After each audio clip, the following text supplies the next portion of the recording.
Ok, básicamente habíamos empezado con la economía sacramental, habíamos iniciado esta parte muy, muy interesante, muy chévere, que habla sobre los sacramentos de la Santa Madre Iglesia. Y habíamos dicho en las dos clases anteriores que los sacramentos los íbamos a dividir en dos grupos. El primero, los sacramentos de iniciación cristiana, y un segundo grupo de sacramentos que ya son sacramentos que están al servicio de la comunidad, al servicio de la iglesia, ¿ya? Eh, y estamos en este momento en el primer grupo, en los sacramentos de iniciación cristiana, que son fundamentalmente el bautismo, la primera comunión y la confirmación. ¿Por qué se les llama sacramentos de iniciación cristiana? Lo vimos en la clase anterior. Porque son sacramentos que nos inauguran en la fe, nos inauguran en la práctica de la fe cristiana, nos dan ese fundamento, esa base teológica, esa base de fe que necesitamos para fortalecer nuestra vida cristiana, nuestra vida de fe como cristianos católicos. Habíamos hablado del sacramento del bautismo. Está ahí subida la clase. La pueden volver a revisar cuando ustedes lo consideren pertinente. Se habló de la... No me escucha nada. A ver, Fernando, le voy a... lo saco y vuelvo a meter. Puede ser que sea eso. A ver.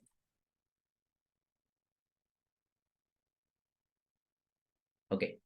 Entonces, se hablaba en el sacramento del bautismo sobre la prefiguración que tiene el bautismo. Es decir, el bautismo no es solamente ir a ver, écheme agüita, Padre, y yo te bautizo en nombre del Padre, el Hijo y el Espíritu Santo, sino que, ¿qué significa el bautismo para nosotros?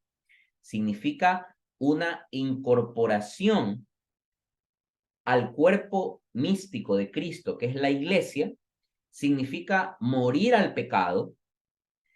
eh, Se habló también del ministro ordinario del sacramento del bautismo, que es el sacerdote, y de manera extraordinaria, solo en los casos de emergencia, que espero lo hayan podido revisar y lo hayan podido entender, de manera extraordinaria, en caso de emergencia, hay la posibilidad de que cualquier persona puede bautizar, incluso una persona que no sea bautizada. Yo añadía un poco más, incluso alguien no siendo creyente podría bautizar, pero solo en caso de emergencia, solo en caso de emergencia. No sé si pudieron revisar eso en la clase anterior, es muy importante que lo tengamos claro. Y existe también varios tipos de bautismo. Hablamos del bautismo de agua, que es el normal, el bautismo de sangre y el bautismo de deseo, ¿ya? Esa información la tienen en el video anterior, en la clase anterior, lo pueden revisar oportunamente. Entonces, una vez que hemos cubierto el sacramento del bautismo, tenemos que ir al siguiente sacramento, que yo siempre lo digo así, es la mamá de los sacramentos, es el sacramento de los sacramentos, el sacramento a partir del cual gira alrededor de él todo, que es el sacramento de la Eucaristía. ¿Y por qué hablo de el sacramento más importante?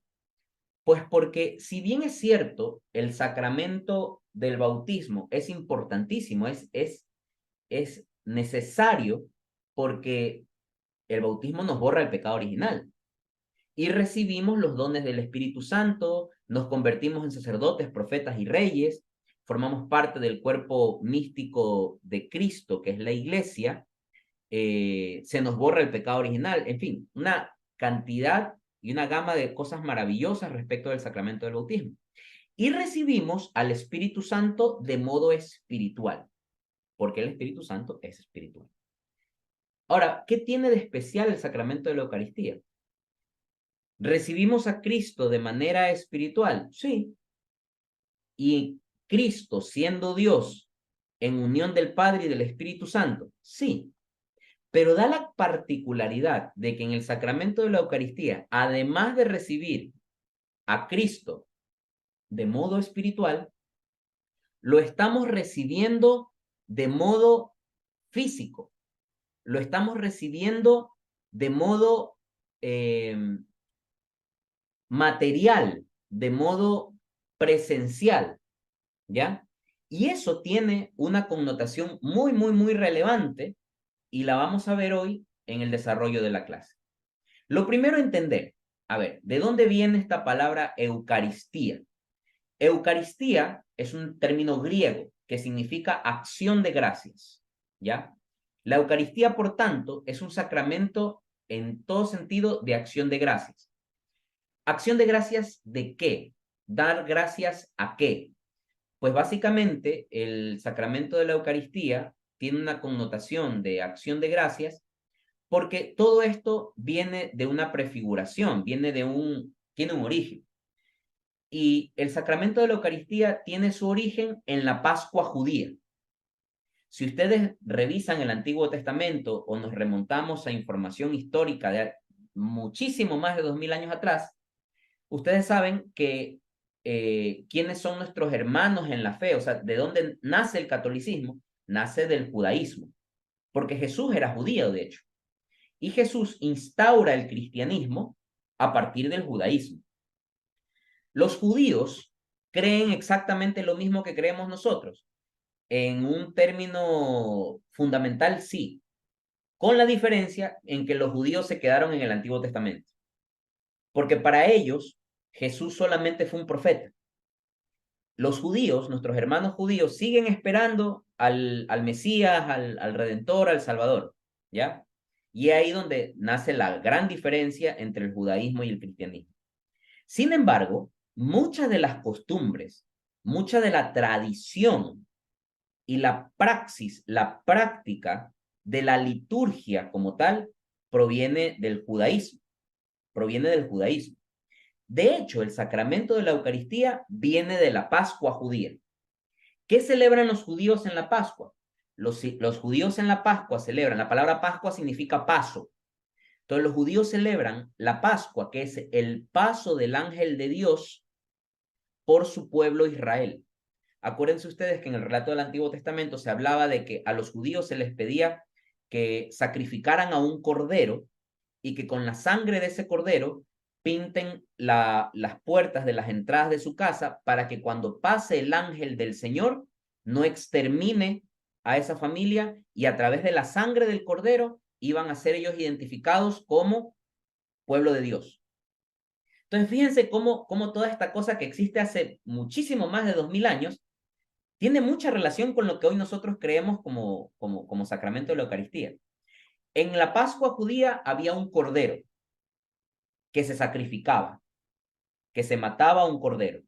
Este cordero tenía cierta particularidad, que tenía que ser un cordero puro, tenía que ser un macho joven, puro, que no tenga ningún desperfecto, que no tenga ninguna falla, es decir, que esté sano, que no es que sea un cordero que tenga la patita fracturada, que esté enfermo, no, tiene que ser un cordero puro, sano, joven, sin ninguna mancha. Y ese cordero tenía que ser sacrificado y ese sacrificio daba la connotación de un evento que el pueblo judío lo ofrecía en honor a Dios. Pero es un sacrificio que hasta cierto punto es incompleto, porque el judío ofrece el sacrificio, sacrifica el cordero y la sangre del cordero es ofrecida a Dios como una acción de gracias. Pero, ¿cuál es la diferencia entre ese sacrificio y el sacrificio del Cordero de Dios, que es Cristo?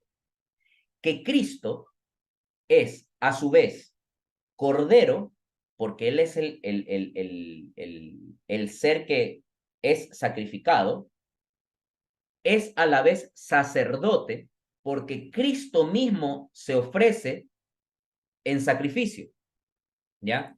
Cristo es víctima, sacerdote y rey. ¿Por qué?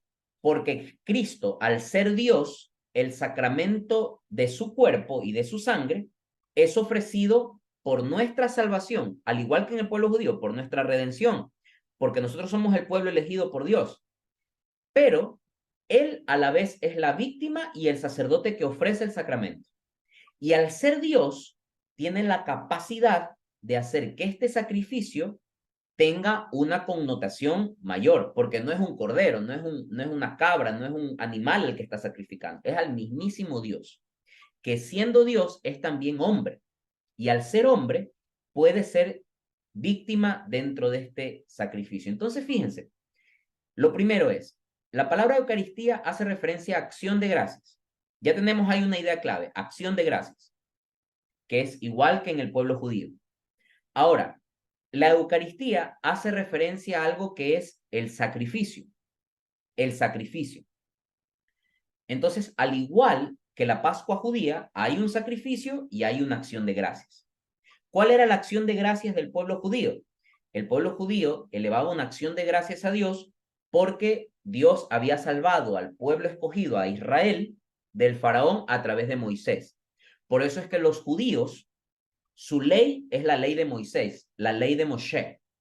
Ellos siguen la ley de Moisés.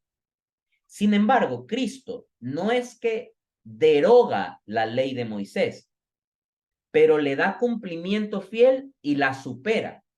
Por eso es que Jesús, hay muchas cosas de la ley de Moisés que Jesús las deja sin efecto, ¿ya? Las deja sin efecto, ¿ya? Como por ejemplo, acuérdense ustedes, una de las prácticas de los judíos es que los judíos, para ellos, el sábado es sagrado, el Shabbat.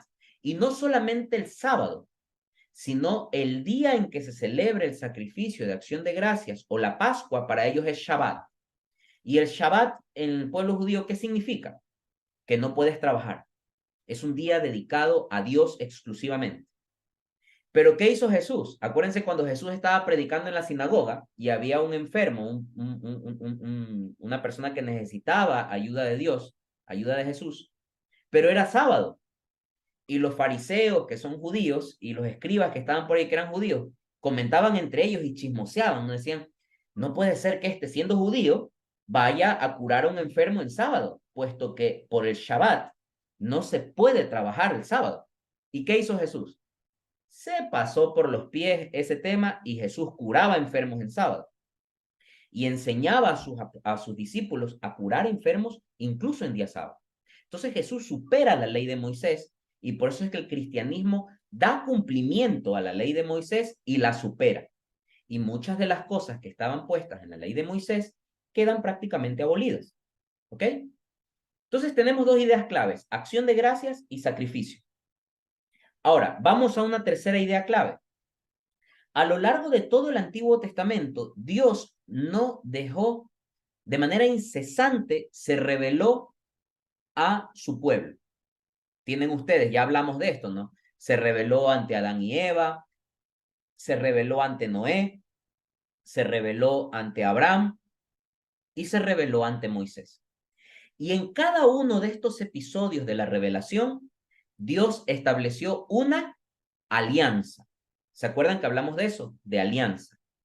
Entonces, ¿qué era una alianza? La alianza era un pacto entre Dios y los hombres que ambos cumplían una parte de este pacto y esa alianza quedaba sellada. Y generalmente la alianza siempre se sellaba con sangre, con la sangre de un cordero. Siempre la alianza era sellada con un sacrificio. Es así que en Noé se sella con un sacrificio, que es el exterminio de la humanidad y con el del pecado. Con el caso de Abraham, se sella con la sangre del cordero que reemplazó la sangre de su hijo Isaac, que había sido pedido por Dios para ser sacrificado. Con Moisés también hay un sacrificio, ¿ya? El sacrificio de los egipcios que al pasar por el Mar Rojo son eliminados por la fuerza de Dios a efectos de salvar al pueblo de Israel de las garras del faraón. Es decir, siempre está este concepto de alianza, alianza, alianza, pacto. Y la alianza y el pacto siempre se sellan con un sacrificio. ¿Ok? Ahora, ¿se han dado cuenta ustedes que cuando estamos en la misa, el sacerdote cuando consagra dice, toman y beban todos de él, porque esto es el cáliz de mi sangre, sangre de la alianza nueva y eterna. Sí se han fijado en eso, ¿no? Ahora, ahí es cuando uno dice, ahora entiendo por qué el sacerdote dice esto. Sangre de la alianza, es decir, que en Cristo, en la Eucaristía, hay una alianza. ¿Cuál es la alianza? ¿Cuál es el pacto? Yo, siendo Dios y hombre a la vez, doy mi vida por voluntad propia, la entrego, me someto a la muerte, muero en una cruz por la salvación de tu alma, para que tú te salves y puedas llegar al reino de los cielos. ¿Y por qué era necesario que Jesús muera? Porque si por el pecado original entró la muerte al mundo, ¿cómo se vence a la muerte? ¿Qué es lo contrario a la muerte? La resurrección. Entonces, ¿cómo se logra vencer a la muerte? Con la resurrección. Y para que Jesús venza a la muerte, que es un fruto del pecado original, una consecuencia del pecado original, ¿qué tenía que hacer Jesús? Vencer a la muerte. ¿Y cómo se vence a la muerte? Muriendo y resucitando. Es decir, en pocas palabras, Jesús le hizo esto a la muerte. Lero, lero, te gané. Es decir, morí, pero vencí a la muerte y resucité. ¿Ok? Entonces, la alianza, esta alianza nueva de la que se habla en la consagración, es el pacto según el cual Dios, siendo Dios, sin renunciar a su condición divina, se hace hombre para morir por nosotros, y darnos la salvación. Pero aquí hay una partecita que falta en el pacto. ¿Qué hemos dicho siempre? Que en un pacto hay un acuerdo entre una parte y otra. Dios establece su parte del pacto. Es decir, yo me entrego, yo doy mi vida, yo muero por ti y a través de mi muerte y resurrección te salvo a ti. Ahora, ¿qué pasa con la otra parte del pacto? ¿Cuál es la otra parte del pacto? Pues la Eucaristía, el sacrificio eh, mediante el cual Cristo, mediante las especies del pan y el vino consagrados por el sacerdote, de manera incruenta. Porque, ¿qué significa la palabra incruenta? Sin derramamiento de sangre. Porque no es que en la misa ustedes ven ahí al padre Sebastián con un cuchillo y la sangre regando. No, es un sacrificio incruento, de manera incruenta, pero Cristo se vuelve a entregar por nosotros, esta vez en las especies del pan y del vino. No es que en la Eucaristía se vuelve a matar a Cristo. No, no, no, no tiene sentido, porque Cristo murió una sola vez y resucitó una sola vez para la salvación de nuestras almas y para el perdón de nuestros pecados, del pecado original en definitiva. Pero en la Eucaristía se actualiza este sacrificio de manera incruenta y de manera novísima, de manera nueva. Cristo vuelve a ser sacrificado de manera incruenta. Mucho ojo con lo que acabo de decir, porque muchas veces los hermanos separados dicen, estos católicos están locos, pretenden volver a sacrificar a Cristo. No es un sacrificio cruento, no es el sacrificio bajo la misma característica que se dio el sacrificio de Cristo en la alianza nueva y definitiva, en la entrega de su vida en la cruz. Es un sacrificio incruento que tiene la misma connotación del sacrificio de Cristo en la cruz, el mismo efecto del sacrificio de Cristo en la cruz, pero no la misma operatividad del sacrificio. Es decir, no es que Jesús vuelve a morir, no. Se entrega a Cristo de manera incruenta por nosotros en las especies del pan y del vino. Entonces, por eso es que a la Eucaristía se la conoce como el sacrificio de la nueva y definitiva alianza. Sangre de la alianza nueva y eterna. ¿Por qué nueva? Porque es nueva, pues evidentemente. Antes estaba la alianza de Dios con Moisés, de Dios con Noé, de Dios con Abraham, de Dios con todas esas alianzas. Entonces, definitivamente, la alianza de Cristo es una alianza nueva. ¿Y por qué eterna? Porque después de Cristo ya no hay más pactos y ya no hay más alianzas. Esta es la alianza nueva y eterna, que se actualiza y se vuelve a llevar a cabo cada vez que nosotros comemos el cuerpo y bebemos la sangre de Cristo en el sacramento de la Eucaristía. ¿Sí? Entonces, ¿qué es el sacramento de la Eucaristía? Es la presencia real de Cristo de manera física en las especies del pan y del vino. Ahora, ustedes me dirán, oye, a ver, espérate, pero la presencia de Cristo más bien es espiritual, no es física. La presencia de Cristo en la Eucaristía es real, espiritual y física además. ¿Se acuerdan ustedes cuál era el concepto de unión hipostática? ¿Qué se van a acordar? Bueno, en el parcial anterior vimos lo que era unión hipostática. Unión hipostática significa a que en la persona de Cristo está unida su naturaleza humana y su naturaleza divina de modo indivisible. Es decir, no es que Cristo es de la cintura para arriba Dios y de la cintura para abajo hombre, no. Dios, Jesús es Dios y hombre a la vez. Por tanto, como no es posible separar la naturaleza humana y la naturaleza divina de la persona de Cristo, podemos entender que en la Eucaristía Cristo está presente con su cuerpo, con su alma, con su sangre y con su divinidad. Repito, Cristo está presente en la Eucaristía con su cuerpo, con su sangre, con su alma y con su divinidad, porque por el principio de la unión hipostática no se puede separar pues la naturaleza humana y la naturaleza divina. Lo mismo sucede en la Eucaristía, por lo cual Cristo está presente en la Eucaristía de manera real. Ahora, ¿cómo es esta presencia real de Cristo en la Eucaristía? Tiene tres características que ustedes deben entenderla muy bien. La presencia real de Cristo en la Eucaristía es completa. ¿Qué significa que sea completa? Significa que está Cristo completito, con su cuerpo, con su sangre, con su alma, con su divinidad. ¿Qué significa además que esté de manera completa? Que está como Dios y como hombre. Con lo cual, al comer nosotros la hostia consagrada, que es el cuerpo de Cristo, estamos comiéndonos el cuerpo de Dios. O sea, así de crudo, así de crudo. Y ya vamos a ver un pasaje bíblico en el cual esto es clarísimo. ¿Qué significa que la presencia real de Cristo, además de ser completa, es íntegra? ¿Ok? Significa que es íntegra por cuanto ustedes han visto que el sacerdote cuando levanta la hostia, que es el pan eucarístico, se han dado cuenta que el sacerdote lo parte, ¿no? Lo parte, lo fracciona en muchos pedacitos.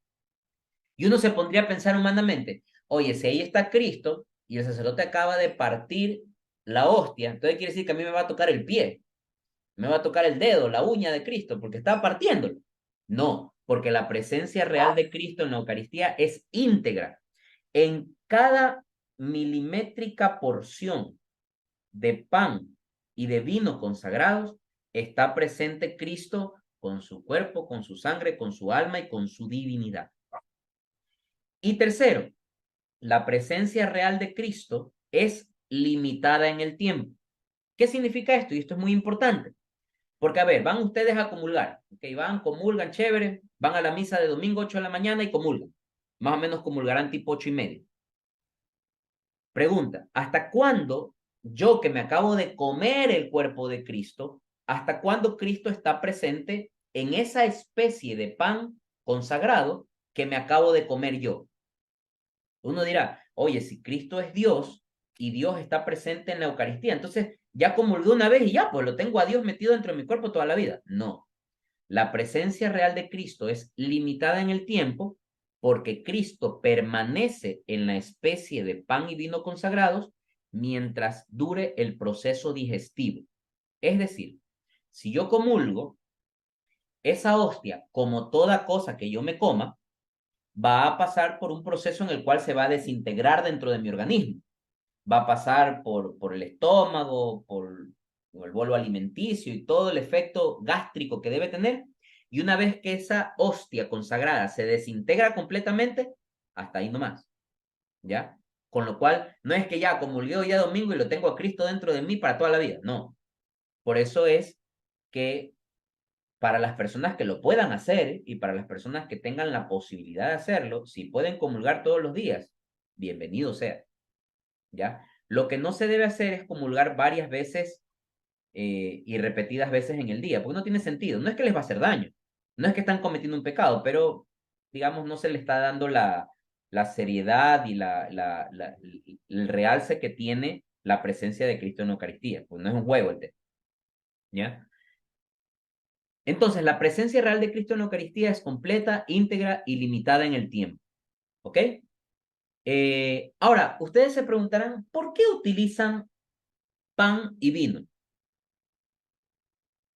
¿Y por qué ese tipo de pan? Porque en la Eucaristía no es que está el pan, el enrollado, el pan, el cachito, el pan de dulce, ese que compramos en la panadería. No, es un pan que tiene una característica. Es un pan sin levadura. ¿Por qué? Porque no es un pan que se infla, no es un pan sin levadura. Es un pan ácimo, sin sabor. ¿Por qué es así el pan que se utiliza para la Eucaristía? En la antigua alianza, en el Antiguo Testamento, el pan y el vino eran ofrecidos como sacrificio eh, entre las primicias de la tierra en señal de reconocimiento al Creador. Es decir, se utilizaban estos elementos como elementos para el sacrificio porque era una acción de gracias. Nunca se olviden, Eucaristía, acción de gracias. Se le daba gracias a Dios porque estos eran fruto de la tierra, ¿ya? Así el pan que proviene de trigo y el vino que proviene de las uvas eran productos que se obtenían a partir de la cosecha del fruto de la tierra. Entonces, eran ofrecidos estos elementos en agradecimiento a Dios porque eran fruto de la tierra. Por eso es que en la fórmula litúrgica de la Santa Misa ustedes escuchan tomen y coman todos de él, porque esto es mi cuerpo, fruto de la vid y del trabajo del hombre, y que ahora te presentamos, él será para nosotros bebida de salvación. Bendito seas por siempre, Señor. Cuando el sacerdote empieza la consagración, en el momento del ofertorio, dice, bendito sea Dios por este pan fruto de la tierra, del trabajo del hombre, y que ahora recibimos, Él será para nosotros pan de salvación. Bendito seas por siempre, Señor. Bendito sea Dios del universo por este vino, fruto de la vid y del trabajo del hombre, y que ahora recibimos. Él será para nosotros bebida de salvación. Bendito seas por siempre, Señor. Hay que estar pilas en la Santa Misa. Fíjense que en la misa nos dicen todo lo pepa que uno tiene que saber, lo dicen en la misa, pero hay que estar pilas, hay que escuchar, hay que pararle bola a lo que dice el sacerdote, no es que son palabras aprendidas o repetidas así sin ningún tipo de contexto. El pan se utiliza así también en recuerdo del maná del desierto. Acuérdense cuando Dios hizo llover maná en el desierto a su pueblo Israel, que fue el pan que Dios ofreció a su pueblo para que no murieran de hambre. Entonces, el cáliz de bendición, acuérdense ustedes que en la Pascua judía es el que se utiliza para añadir la parte festiva a la celebración de la Pascua, ¿ya? Obviamente, la dimensión escatológica que tiene el vino no es el mismo que nosotros podamos entender como saca el vino para celebrar, no, tiene una dimensión escatológica en la Pascua judía. Y básicamente se configuraba como un signo de espera mesiánica del restablecimiento de Jerusalén, es decir, la espera de la venida del Salvador, del Redentor, de Cristo. Jesús instituyó básicamente la Eucaristía dando un sentido nuevo y definitivo a la bendición del pan y del cáliz, del vino, como lo hacían los judíos. Es decir, Jesús hasta en eso, Jesús supera la ley de Moisés porque le da una significación nueva al pan y del vino. Ustedes me dirán, oye, pero la mayoría de sacrificios en el Antiguo Testamento no son con pan y vino, son con un cordero. Revisen el sacrificio del sumo sacerdote Melquisedec. En el Antiguo Testamento, el sumo sacerdote Melquisedec utilizó pan y vino para, para ofrecer sacrificio. Entonces, la Eucaristía tiene toda la explicación del Antiguo Testamento y tiene toda la claridad y todo el sentido posible. Porque muchas veces los católicos es como que pierden el sentido de la Eucaristía y es como que creen que es una cosa así simbólica y no es simbólica. Vamos a ver. Yo les voy a leer y ustedes lo pueden leer luego si desean o si lo tienen ahí a la mano, bienvenido, pues, ¿no? Yo les voy a leer el Evangelio de Juan, capítulo 6, versículo, versículo 51. Pero les voy a leer desde antes, desde el versículo 32. Capítulo 6, versículos 32. Escuchen con atención, por favor. Jesús le respondió, os aseguro que no fue Moisés quien os dio el pan del cielo. El pan de Dios viene del cielo y da la vida al mundo. Entonces le dijeron, Señor, danos siempre de ese pan. Jesús le contestó, yo soy el pan de vida. El que viene a mí no volverá a tener hambre. El que cree en mí nunca tendrá sed. Pero vosotros, como ya os he dicho, no creéis a pesar de haber visto. Todos los que me da, todos los que me da el Padre vendrán a mí, y yo no rechazaré nunca al que venga a mí, porque yo he bajado del cielo no para hacer mi voluntad, sino la voluntad del que me ha enviado. Y su voluntad es que yo no pierda ninguno de los que él me ha dado, sino que los resucite en el último día. Mi Padre quiere que en todos los que vean al Hijo y crean en él tengan una vida eterna, y yo los resucitaré en el último día. Primera parte. ¿En qué contexto está hablando esto Jesús? Siempre es importante entender el contexto. Momentos antes, ¿saben lo que había pasado? ¿Se acuerdan el episodio aquel en el que habían como 5,000 personas y que le decían, oye, ¿cómo hacemos? Y aparece un joven que tenía 5 panes y 2 peces y le dice, mira, lo único que tengo es esto. ¿Y qué hace Jesús? Obra un milagro y multiplica los panes y los peces, y de 5 panes y 2 peces logran alcanzar a comer 5,000 personas. O sea, qué locura, ¿no? Uno lo lee en la Biblia y uno lo lee así como que, ay, qué chévere, qué bonito, pero traten de ponerse en ese momento. Me vuelvo loco, o sea, que venga un man, coja 5 panes, 2 peces y con eso debe de comer a 5,000 personas, es una locura. Y después, momentitos después de eso, toda la gente obviamente se acumula ante Jesús para escuchar su predicación y Jesús empieza a hablar de esto. Yo soy el pan bajado del cielo. ¿Quiénes lo escuchaban a Jesús en ese momento? Judíos. Y fíjense cómo Jesús les empieza a dar duro, porque les dice, no es como el pan que bajó del cielo. ¿A qué pan se está refiriendo? Al maná, al que envió Dios al pueblo de Israel. Los judíos se sienten muy orgullosos por el maná porque Dios los escogió a ellos para enviarles el pan bajado del cielo. Pero Jesús les da así como, papá, le dice, yo no soy como ese pan que bajó del cielo, yo soy el pan vivo que ha bajado del cielo. Es decir, no es el pan que recibieron los israelitas, que comieron, pero que luego él dice, volvieron a tener hambre. Me voy a saltar al versículo 41. Los judíos comenzaron a murmurar, dice, porque había dicho, yo soy el pan que ha bajado del cielo. Entonces los judíos decían, este es Jesús, el hijo de José. Conocemos a su padre y a su madre. ¿Cómo se atreve a decir que ha bajado del cielo? Ahí empezó la contra ya. Ya empezaron los detractores de Jesús. Entonces ya la gente empezó a meterle candela a Jesús. Jesús le replicó, no sigan murmurando.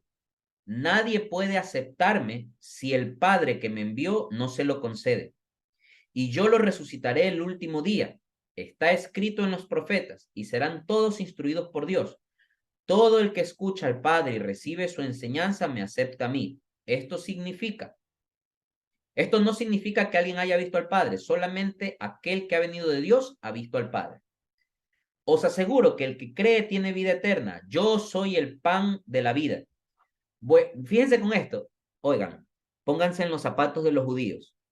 Imagínense que ustedes son judíos, están ahí escuchando a Jesús. Y los judíos se sienten orgullosos porque ellos fueron los mimados de Dios, pues, ¿no? Dios le mandó pan del cielo, les hizo llover pan del cielo para que ellos coman. Y fíjense cómo les da una cachetada con guante blanco Jesús. Vuestros padres comieron el maná. Vuestros padres comieron el maná. ¿Cuál es el maná? Pan bajado del cielo. Ellos comieron el maná en el desierto y sin embargo murieron. Este es el pan del cielo y ha bajado para que quien lo coma no muera. O sea, si lo leemos realmente con un cerebro abierto, esto es de locos. Jesús le está diciendo a los judíos en su propia cancha, sus padres comieron del maná e igual se murieron. Así que yo, en cambio, soy el pan vivo bajado del cielo. ¿Por qué? El que come de este pan no morirá. Y aquí viene el discurso más jodido, más fregado que se manda Jesús.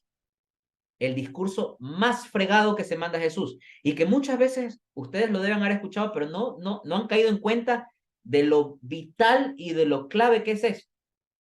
Jesús añadió, yo soy el pan vivo bajado del cielo, el que come de este pan vivirá para siempre. Y el pan que yo daré es mi carne. Fíjense lo que dice Jesús.